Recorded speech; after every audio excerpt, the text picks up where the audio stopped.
আজকে দারুণ টেস্টি একটা চিকেন রেসিপি শেয়ার করবো, চলুন দেখে নেওয়া যাক। 500 গ্রাম চিকেন ভালো মতো ধুয়ে নিয়েছি, কারি কাট পিস নিয়েছি, নুন গোলমরিচের গুঁড়ো আর পাতিলেবুর রস অথবা ভিনিগার দিয়ে ম্যারিনেট করে আধ ঘন্টা রাখবো। একটা মিক্সির জারে দুটো পেঁয়াজ, একটা ছোটো আদার টুকরো, কাঁচা লঙ্কা স্বাদ মতো আর 5 থেকে 6 কোয়া রসুন দিয়ে জল দিয়ে পেস্ট করে রাখবো। কড়াইতে সাদা তেল দেবো 2 টেবিল চামচ আর দেবো 1 চামচ মাখন। গলে গেলে দুটো শুকনো লঙ্কা, গরম মশলা আর 2 থেকে 3টে গোলমরিচ ফোড়ন থেকে সুন্দর গন্ধ হলে বেটে রাখা মশলা দিয়ে 2 থেকে 3 মিনিট রান্না করে দিয়ে দেবো ম্যারিনেট করে রাখা চিকেনটাকে ভালো মতো কষিয়ে নিয়ে দিয়ে দেবো হাফ কাপ পরিমাণে টক দই, কিছু চেরা কাঁচা লঙ্কা।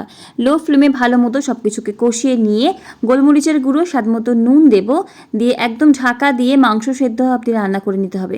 মাংস থেকে ভালো মতো তেল ছেড়ে গেলে, মাংস ভালো মতো কষানো হয়ে গেলে দেখবেন প্রায় সেদ্ধও হয়ে এসেছে।